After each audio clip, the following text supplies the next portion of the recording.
2017, I had the distinct honor with my team and colleagues at Agency Nation and Trusted Choice, and one of which is in the room right now, one of my favorite humans in the entire world, Sydney Rowe. We put on Elevate 2017 in Milwaukee, Wisconsin. Was anyone there? Who was there? Jeff was there, right? What many people don't know about that conference is that on the second day, there was a closing fireside chat. I was going to interview a man by the name of Michael Preen. I had been the MC for the entire conference. This was the first time I was going to come out on stage and actually interact with the crowd in any kind of capacity. And when I stood behind the curtain, I almost passed out. I had to be caught by one of our other team members that was behind stage with me.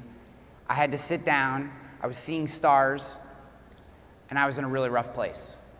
I pounded a bottle of water real quick, stood up, looked at Michael Preen and said, I might not make it. We walked out, I sat down, looked at him and mouthed the words, you have to take this. And thankfully, he had the capacity and ability, he understood what was going on, he stood up and he finished. The audience didn't know the difference. I just sat there, tried to have a smile on my face and listened to him like that's the way it was supposed to go. But the truth was, I had allowed my mental and physical health to deteriorate to the point that I couldn't finish a 2-day conference where all I was doing was emceeing. I said, and not that emceeing is easy, but you're out for 2-3 minutes and you're back behind the curtain. There was no reason for me to feel the way that I had felt. And at that time, I weighed 217 pounds. I drank, I ate terrible food. I didn't sleep well. I didn't nourish myself mentally. I didn't read. I wasn't going and seeing a counselor. I wasn't doing anything.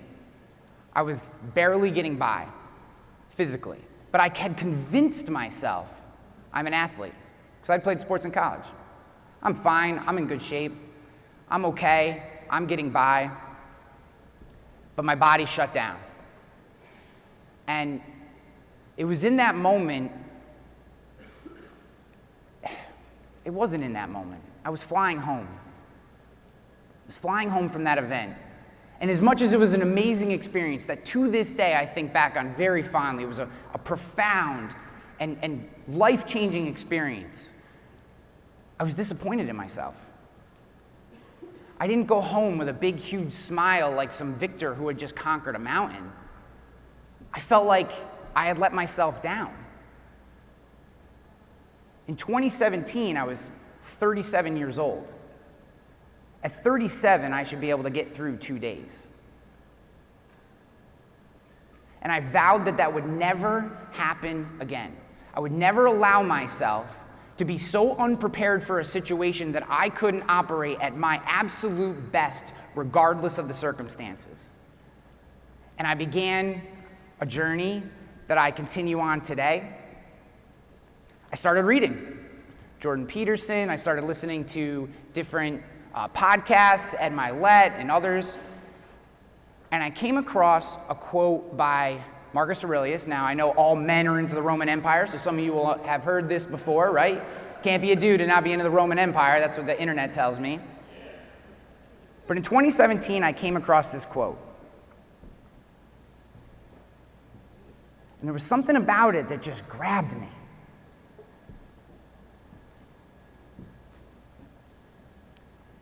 It's wedged in my brain. I come back to this quote all the time. Because we are responsible.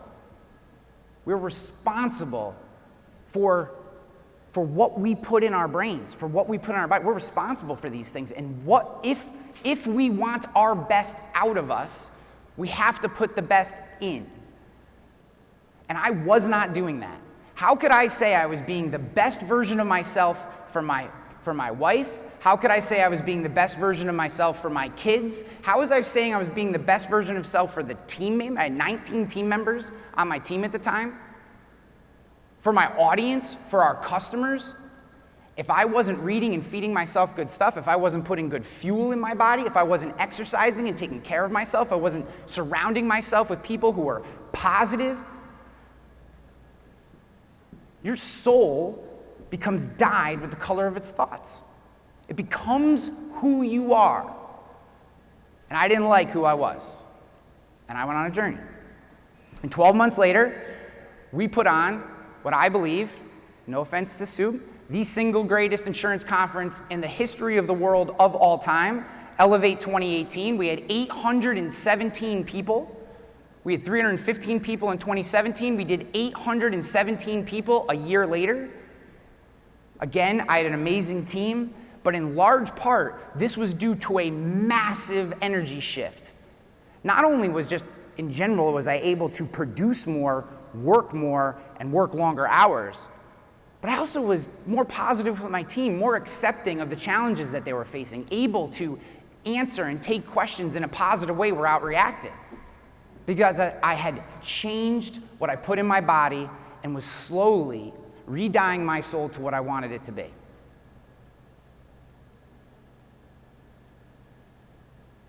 During that time, I developed a mental framework that I use to this day to make big decisions and to get projects done. The title of this talk is How to Become a Finisher. And what I'm going to ultimately share with you is what I call the finish formula. It is a very simple formula. We don't use it for every decision we make during our day, but for the big decisions, the big things, those projects that are paramount, that are crucial to our success, that mean something to us, and they don't have to be business related. This formula is something I come back to over and over and over again. But first we have to address why we make bad decisions in the first place. Now,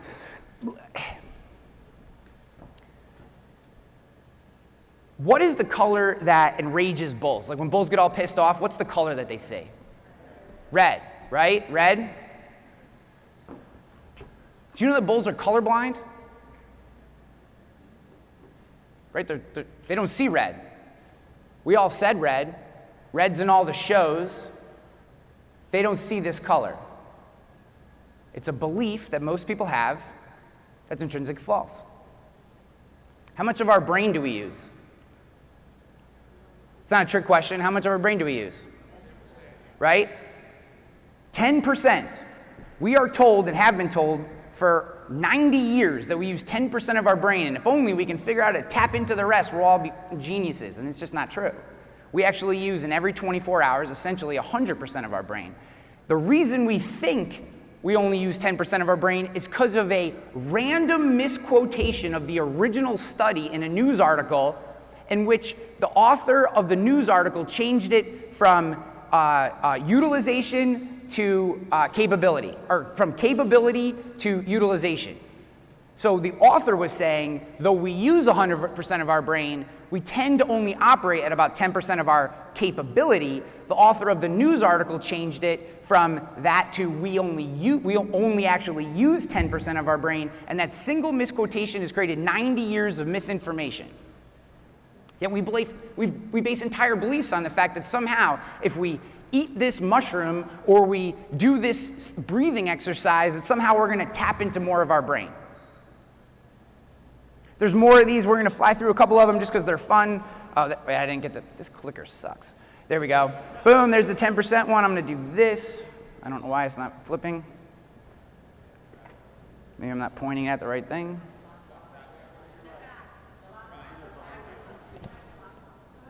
There we go. You cannot see the Great Wall of China from space. Can't do it. We've been told that for how long? Ever. Can't see it. Chinese actually sent an astronaut up because they didn't believe us. And he goes, yeah, I can't see it. All the pictures we have of it are from cameras or video cameras that have amplification characteristics. One more. I am sorry to tell you, and as a major baseball fan who's been to Cooperstown probably 36 times, Abner Doubleday did not invent baseball. Abner Doubleday did not invent baseball. There's an entire town in upstate New York that I live about an hour and a half from, based on the fact that Abner Doubleday invented baseball. He did not. Abner Doubleday was at West Point during the time, and in 1839, when baseball was invented by Abner in Cooperstown, he was actually running drills in West Point. There's not a single article, the travel schedule for West Point, all his journals, all his writings, he was never there. The whole Abner Doubleday story was invented by a guy by the name of Abner Graves, who was a lunatic. 2 convicted murderers, ended his life in an insane asylum. He wrote one letter, which was complete fiction, that Abner Doubleday invented baseball, and no one gave 2 craps about it until 1910, when Robert Spalding, who had ultimately founded the Spalding Athletic Company, wanted a national pastime and needed someone to build around, and he took this one singular letter, invented the Abner Doubleday myth, and now we all go to Doubleday Field in Cooperstown.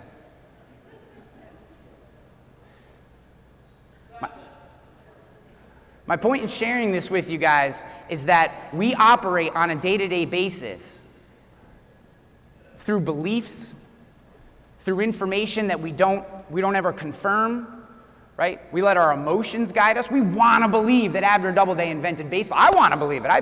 I've played on Doubleday Field 3 times. I'm actually I have about 600 average, a home run, and a couple doubles, so I'm doing all right there. But it's not true. My pitch to you today is we have to remove belief. We have to remove emotions and feelings from our decision-making process, and instead replace that with a series of frameworks that we work our major decisions through, not moment to moment, but our major decisions through, in order to more often be successful and consistently successful in our decision-making over a longer period of time. There's some reasons why we hold these biases. Anchoring. How many of you have ever negotiated on something? Right? If you're buying, offer low. If you're selling, anchor high. Because whoever gets the first offer in, we then negotiate from that number. Anchoring. So whatever your first thought is, it is very, very difficult for you to move too far from that original thought. Right? Status quo bias. Essentially, this is what our entire industry is based on, right? We don't like to change. Survivorship bias. We will take one individual case in which something was successful, and despite all the exceptions in that particular case, we will play that out as an absolute and something that should be duplicated. Base rate neglect is a terrible series of words in order, but essentially it means there is an entire database of information that we choose to neglect in exchange for one data point that we actually agree with.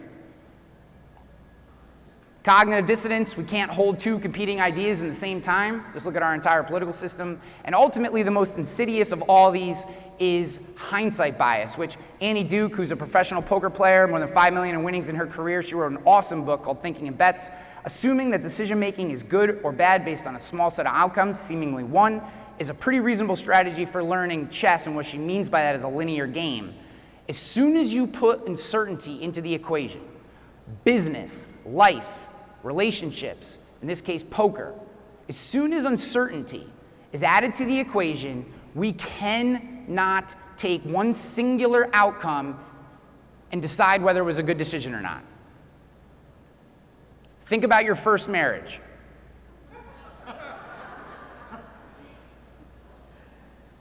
Right? Good decision?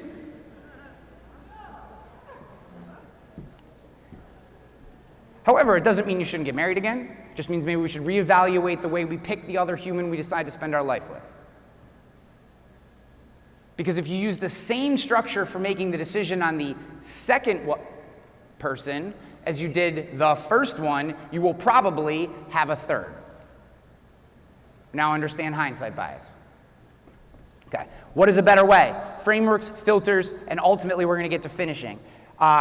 Charlie Munger, great decision maker, one of the best investors of all time, used frameworks and mental models to make all of his decisions. Why? So many people were able to criticize him while he sat around and did nothing, yet consistently made some of the best bets on stocks and on companies of any investor in the history of the world, is because he did not make emotional or belief belief-based bets.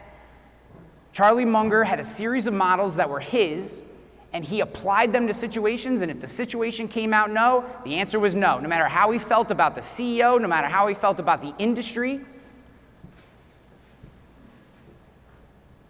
A good example of this is crypto. Berkshire Hathaway has not invested in any form of crypto. Certainly not up until the time Charlie died in November. Wasn't because they weren't interested in it, wasn't because they didn't think there wasn't potential, but the models that they used that had made them consistently successful for over 60 years in investing, it didn't fit. So they were able to emotionally remove themselves from the idea of chasing easy profits and continue on. And I think they have like 187 billion in cash as of their last report. So they're doing all right, right? If it's good enough for Charlie Munger, it should be good enough for us schmucks. Okay. Other frameworks, these are some commonly ones that you know. We're going to fly through these. 80-20 rule, right? We all know this one. None of us practice it, although we all love to talk about it when we're having drinks after conferences.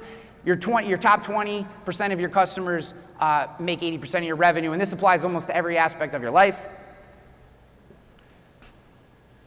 Occam's razor, if we're given two solutions, the simplest solution will more often than not produce better results. More often than not. We're never going to get every decision right, no matter what frameworks we use. But the idea here is, what I want you to take away from this is that if we remove emotion, belief, and ideas that we haven't verified from our decision-making process, we can set ourselves up to make more better decisions that will consistently produce positive outcomes over the long term. At any given moment, in any situation that has uncertainty, we can potentially win. Think of all those people who are pulling the slot machine handle, right? They have one data point. One time I won once, and therefore pulling a handle is going to make me money, and I'm going to keep doing it, right? Removing the entertainment value from the thing.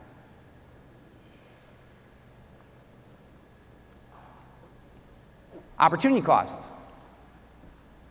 Do you weigh both the positive and negative ramifications of saying yes and the positive and negative ramifications of saying no to this decision, and weighing them out in a math equation?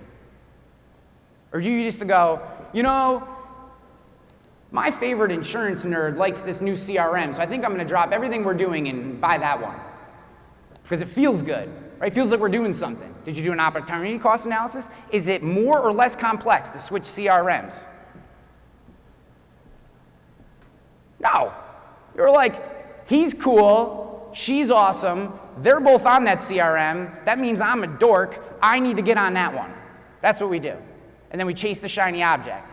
And then our staff hates us, and we spend more money, and we never actually use it because we're using emotions, beliefs, and unverified ideas to make a decision instead of just applying a framework to it.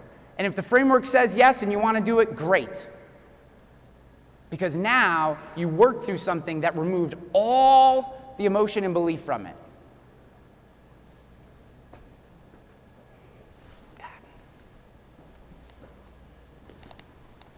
So,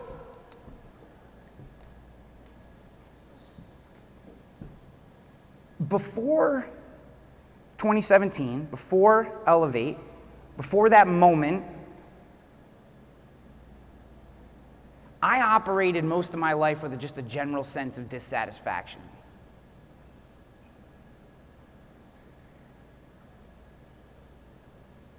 I probably couldn't have put my finger on it at the time. I thought I was doing good stuff.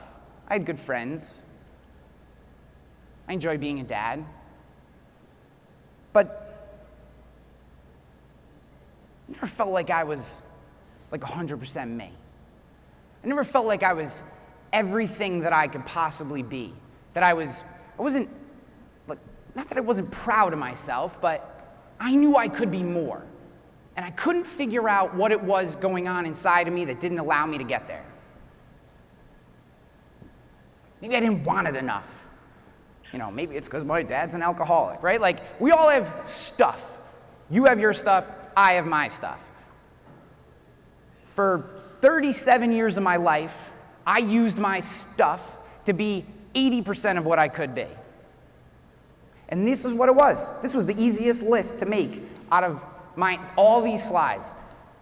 A general sense of discontentment. You just never feel 100% happy. I'm just dissatisfied. Like, even on my wins, I'd be like, yeah, but, right? You ever get like a good win and then throw a yeah, but in there? You're like, why did I do that? I just had a win. Where'd that yeah, but come from?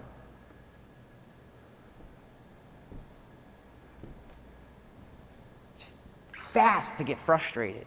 Why didn't that go my way? What's wrong with me? When is it my turn?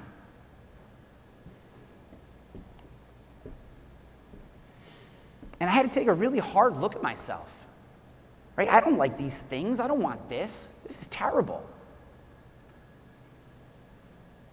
And then I had a friend throw out the idea of silent suffocation. And actually, this friend is also a mentor. And he said to me something that has changed my life. And use this, don't use it, but it's what's worked for me. He said, go find a counselor. Man, woman, doesn't matter. Mine's a woman.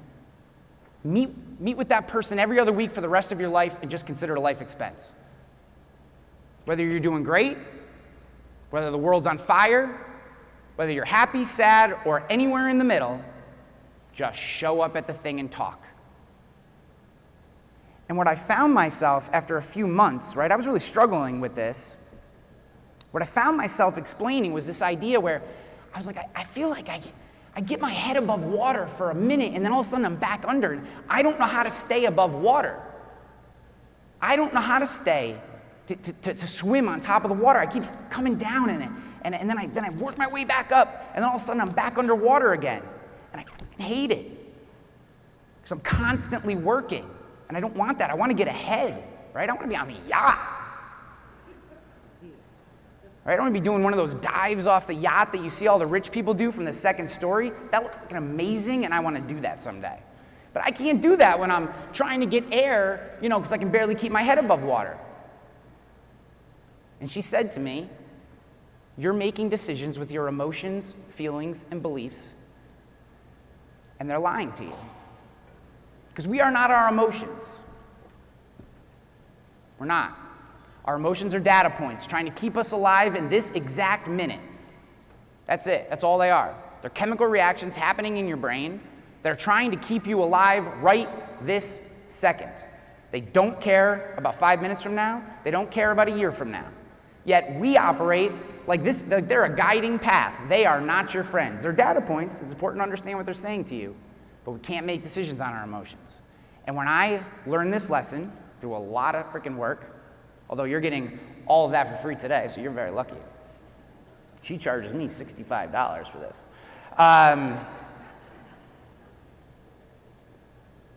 When I started to let that sink into me and really grab onto it and started to listen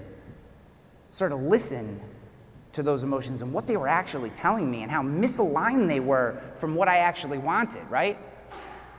You worked out yesterday. You don't need to work out today. No one's going to know if you show up to work a little late. Yeah, send that email tomorrow. You can just, on the plane ride, you can fix that thing before your talk or your presentation. Because there's a Netflix series that your buddy told you was awesome, and man, it would be really cool to talk to him about that series. Yet none of those things are getting me where I want to be.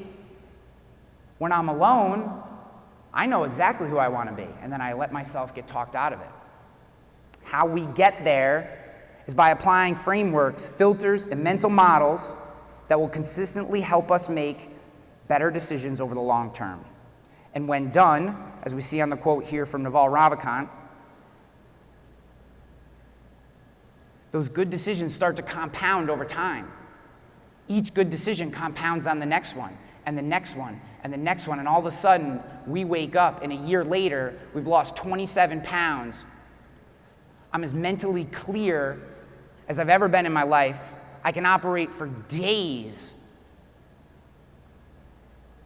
And we pulled off the greatest insurance conference in the history of the world, ever. It's the best one ever. Never one will like it, and there never will be. I'm very biased, because I put it on with a bunch of my friends. But I have the microphone, so I can say whatever the fuck I want. The truth is the difference was night and day. Not just in my energy, not just in my physical appearance, but in my attitude. I was happy. I was doing something that I was finally able to love. I loved it supposedly in 2017, although I felt dissatisfied, discontent, like I was underachieving. Doing the same exact thing a year later, and just everything about it was amazing. I was allowing myself to experience all the feelings. Because for that year, I didn't live my life on my emotions, or my feelings, or my beliefs, or unverified information. I set a series of frameworks with the help of my counselor, and I just went off the frameworks. And you know what the framework said? Go to the fucking gym. I know you don't want to. I know you don't like the gym, but you know what? You want your brain to work better? You want to be happier? You want to stop being depressed? Use your body. Can't get around it. Doesn't mean you need to be an athlete. Doesn't need to be a Adonis. You don't have to be in swimsuit models or swimsuit magazines. Just move your body, even when you don't want to, right? We all talk about cold calling. No one likes to cold call. Cold calling is the worst. What do? Just make the calls. Same thing goes for everything in our life. Apply the filters, frameworks, and models that get you to the result that you want, and be relentless in your commitment to those models.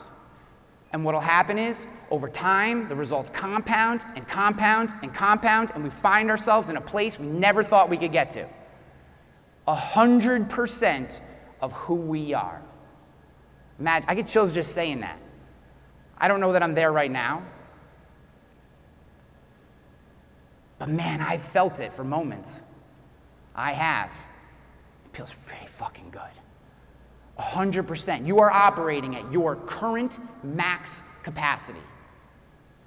You are satisfied in who you are. You are achieving results. You are able to work through obstacles. People enjoy being around you. You got a big ass smile on your face, and you are awesome at sex. 100% of who you are. Right? Who doesn't want to be awesome at sex? All right. Sorry, I like sex jokes. So,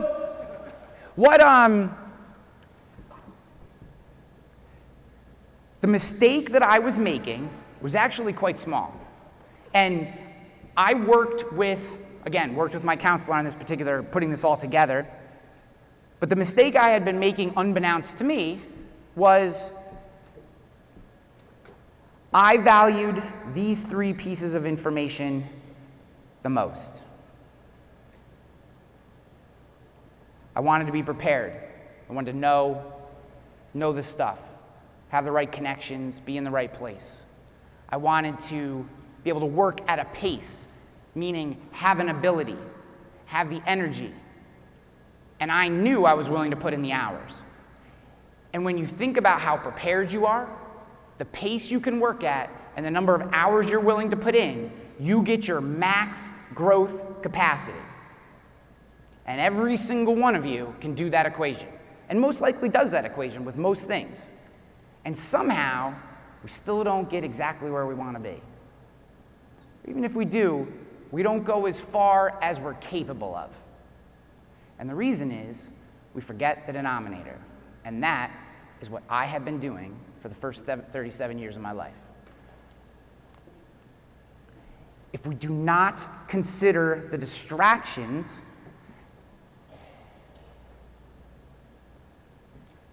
then the growth doesn't mean anything. Because every distraction cuts into that max growth.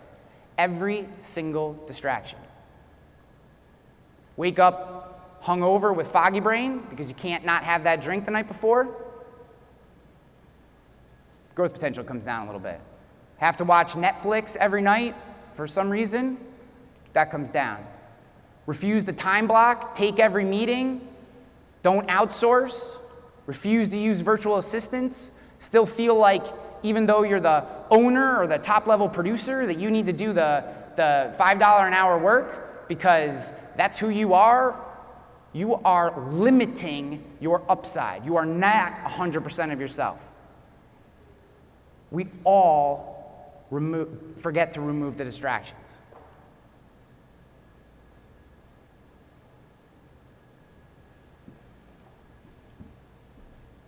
So distractions for me were I felt I needed to have a beer or two every night. Just for whatever reason, wind down. I got ADD, my brain's going on high level, I gotta wind down. I need to have a beer or two every night, right? That's 360 calories that my body does not need. Alcohol also slows your metabolism.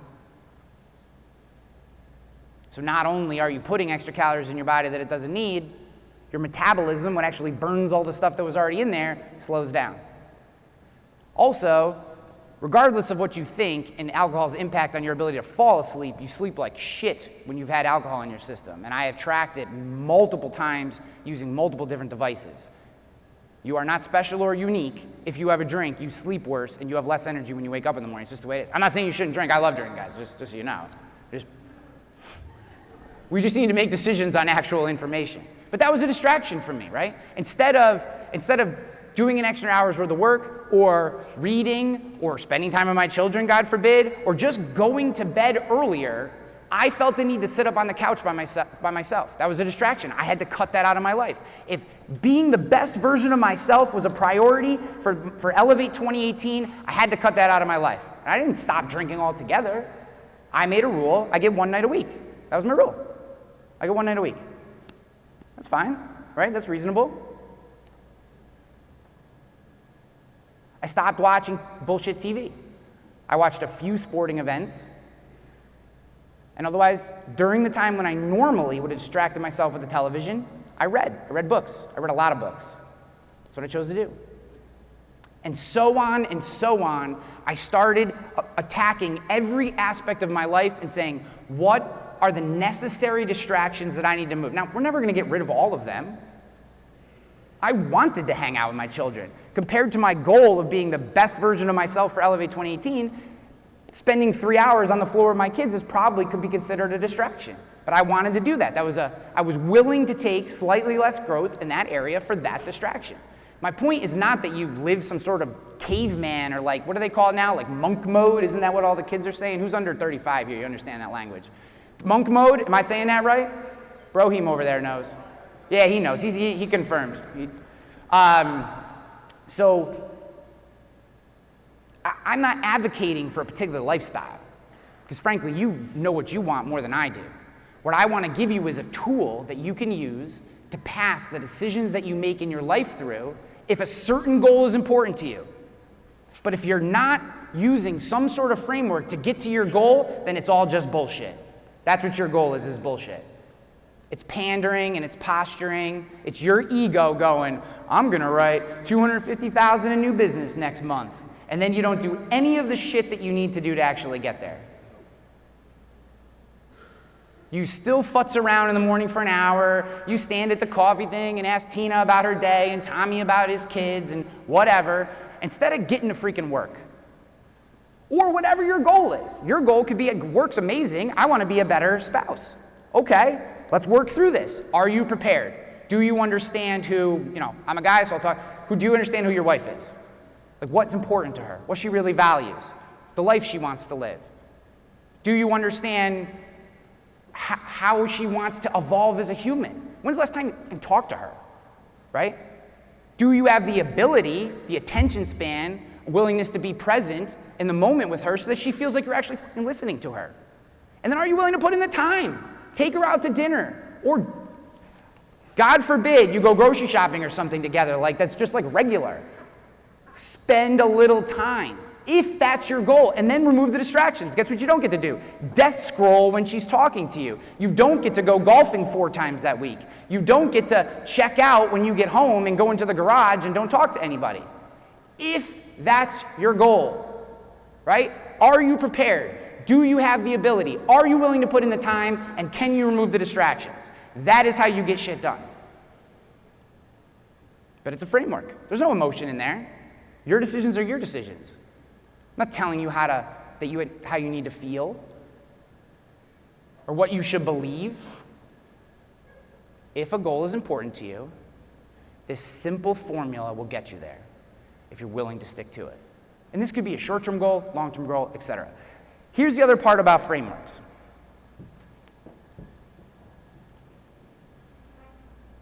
You can reevaluate them at any time, right? Beliefs are different. Beliefs are tough, right? You believe something, it doesn't really change. I believe this. If you make a decision based on a belief, and you have to change it, that means your belief was wrong, that means you're wrong, right? No one likes that. I don't want to feel wrong. But if you're using a framework, you could be a month into a project and just reevaluate. What's going on? Hey, you know what? I'm doing pretty good, but there's this one distraction I haven't removed yet. Or, hey, our goal has changed slightly, and we need to do a little more preparation in this area so that we can get more done on the top end. Maybe we need to hire somebody, or I need to go get a particular training. With a framework, we can constantly reapply the formula to what we're doing and adjust course as needed to get to where we want to be. But if we're basing it on emotions are crazy, right? I thought emotions are bad when we're young. As we get older, our freaking emotions are all over the board constantly. I cried at a commercial the other day. I don't even know why.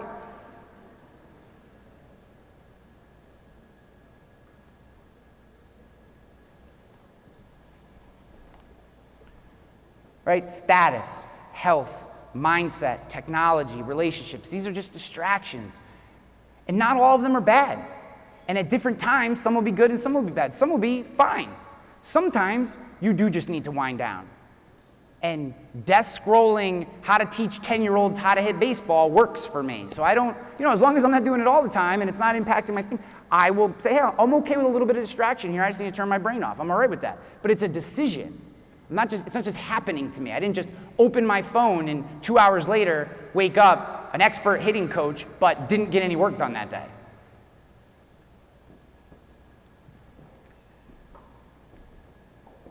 I want you to bear with me through this next section here. I'm going to ask you to participate. The best part is I see at least a dozen of you death scrolling right now. I'm going to ask you to participate in this process with me. I want you to close your eyes. Okay, close your eyes, just relax. Just let your brain go. Just relax into your chair. I have my eyes open, nothing's gonna happen to you, okay? Just let yourself relax. I want you to picture a milestone. Not a life-changing goal, just a milestone, a really solid, something you'd be real proud of, a nice milestone in your life 10 years from now. 10 years from now. Now, pull it back to 1 year. What do you have to get done in 1 year to hit that milestone? Just picture that in your head, right? So you have a 10-year thing you want to do, something you're really proud of. Where do you need to be in 1 year to be on pace? And again, you don't have to go all the way down the rabbit hole here. Just have a vision in your head. Now I want you to imagine yourself in that moment, 1 year from now. You've done the thing. You're on pace. Who are you as a person? Think about it. Are you happy? Do you have a good relationship? Do your team enjoy working with you? Do you feel satisfied in hitting this goal? Is it a goal that's meaningful to you, or is it a goal that's meaningful to somebody else? Feel who you are in that moment. You're thriving. You're doing exactly what you set out to do. So few people do that, but you did it. You did it. Hold that feeling. It feels good, right? You're killing the game. You're doing what you said you would do. You're someone who can be counted on. People know that you finish projects. They look up to you, they respect you, and you feel good about yourself. Now, on a scale of 1 to 10, I want you to pick a number on how confident you are you're going to be. Not just hit that mark a year from now, but be that person. Just pick a number in your head, first number that comes to your head. No right or wrong answer. Keeping your eyes closed. If you're at 8 to a 10, I want you to raise your hand. Keep your eyes closed, 8 to 10. 5 to 7. 5 or under. Thank you. Okay, guys, open your eyes. 30% of the room is an 8 or a 10. It's amazing. And actually, I know some of the people who raise their hand, and I know that they are very process-driven individuals. So I think that says something. About 30% of the room. The other 70% of the room is a 7 or less.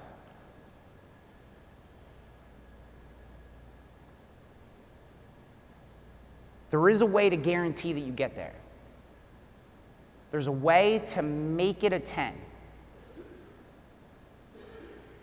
But you have to commit to it, and it's a simple formula, a finish formula. It's having that goal in your head. And the key for me when I do this visualization, because I was unwilling to commit to this. I don't like this stuff. At my heart, I'm like a wild creative. I would have been one of those, like if this were the 70s, I definitely would have been naked in the woods, like painting people's bodies. Like that definitely would have been me. But, you know, that's not as acceptable today. Certainly not in Texas.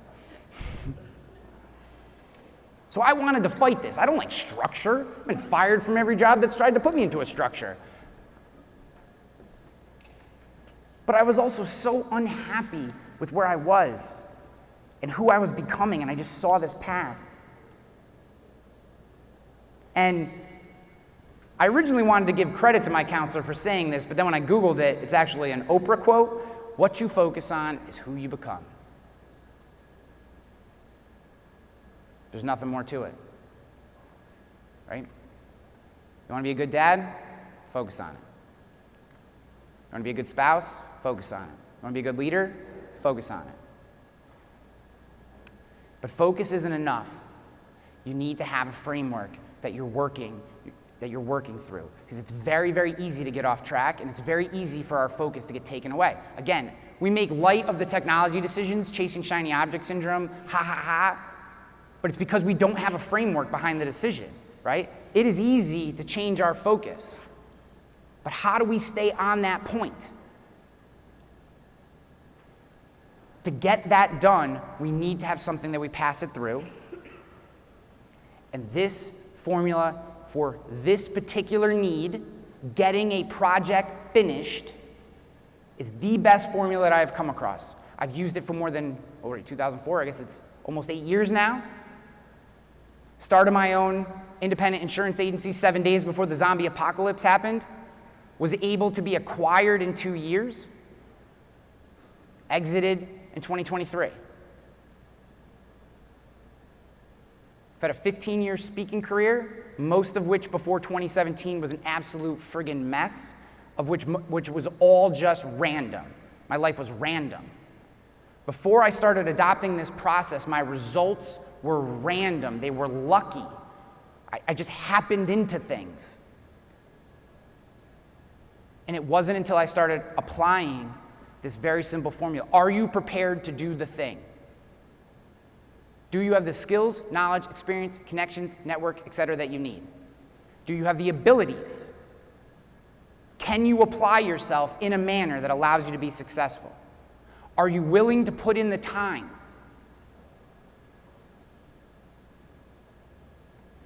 And can you remove the distractions from your life that will allow you to hit as close to that goal as you possibly can?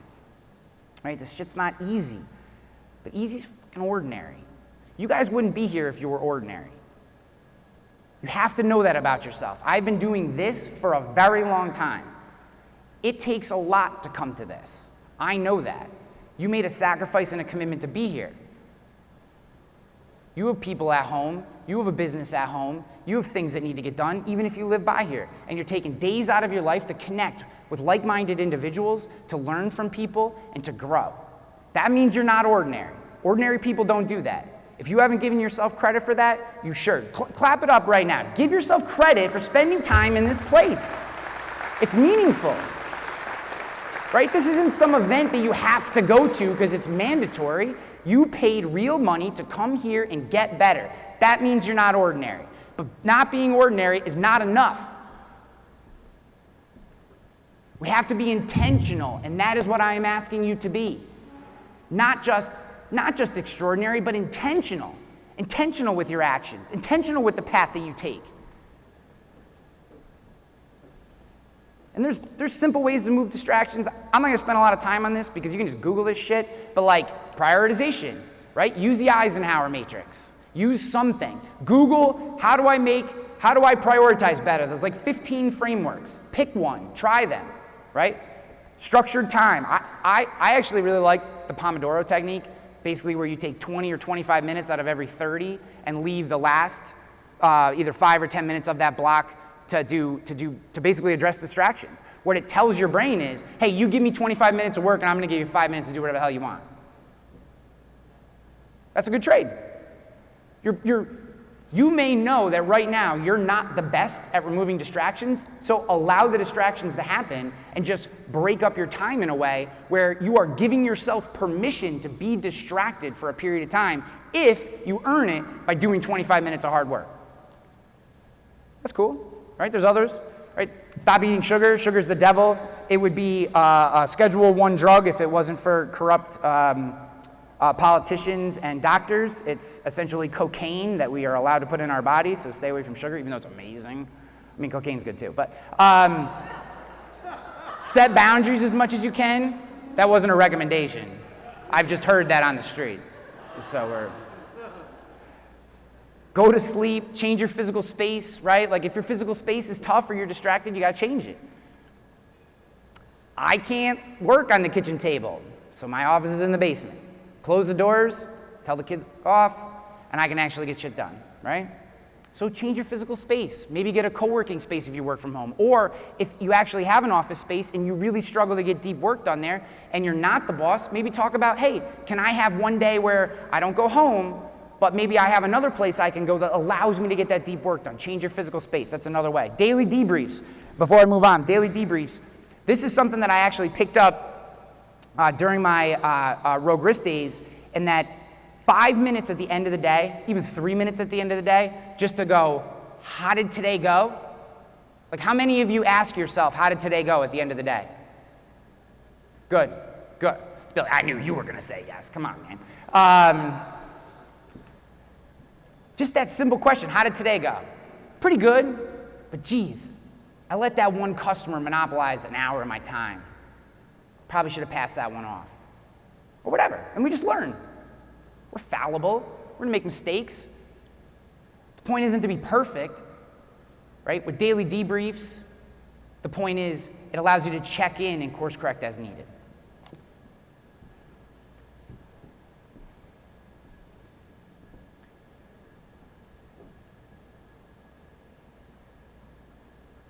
There's nothing that feels better than getting that thing done and having it get done exactly the way we said it would happen.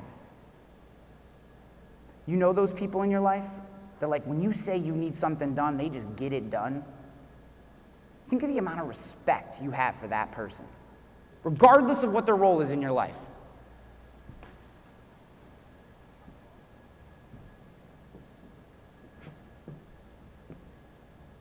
My dad is one of those people. My dad says he's going to be somewhere, he's there.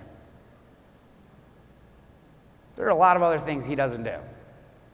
But I'll tell you what, when I need somebody somewhere, he's there, always. He has left work without telling anybody. He's changed entire weekends of plans. He's made all kinds of sacrifices. So when my kids, in particular, most of the time that's what I need him for, and I need him, he's there. And any of the messed up stuff that I had with him when I was younger, he has earned all of it back by being the kind of guy that shows up. And that's his thing. Now, if we want to be that person, because that feels good. I know it's a point of pride for him. He likes to shove it in my face when we're busting balls. If you want to be that person, then we have to consistently finish the things we say we're going to do. And this formula right here, this framework, mental model, filter, whatever you want to call it, it's incredibly simple, it's incredibly straightforward, it's easy to apply, it makes complete sense, and you can use it over and over again. And I have this just as a sheet of paper that floats around my desk. That's how I keep it. It's not even taped down. And the reason for that is I want to randomly find it. I want to be sorting through papers and find this. and go, am I still on it?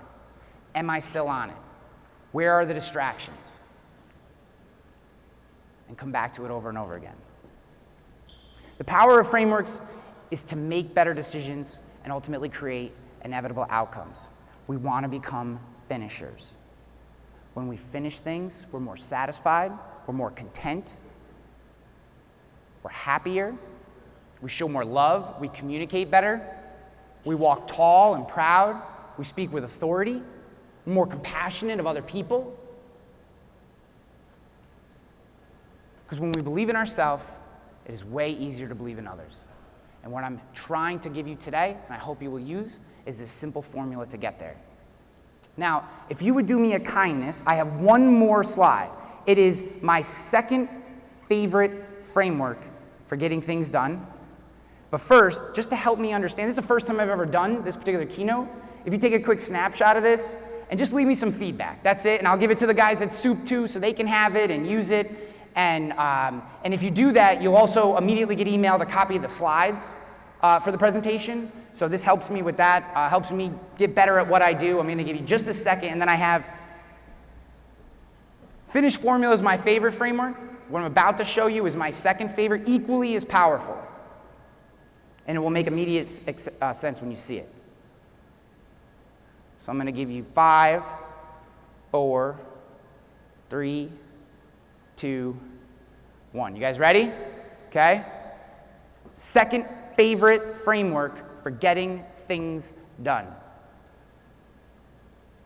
Shit. Oh, I fucked it up. Why is it not working? There it is. I messed that up. It would be much better if I had kept it on that one. Then my fans got it. So, guys, my point in saying this to you is use this, don't use it, try it out, mess around, right? We don't know what works for us. This has worked really well for me, and I think that it is simple enough and clean enough for you to apply it to whatever makes sense to you in your life. But what I ask of you is to not let our biases, our beliefs, and our emotions keep us from getting the things done that we want to get done, the things that we came here to figure out, right? You came here to get better. You came here to grow. This is going to help you get there, and so is the finish formula. Pick what works for you. I wish you nothing but the best. I love you for being here. Thank you so much.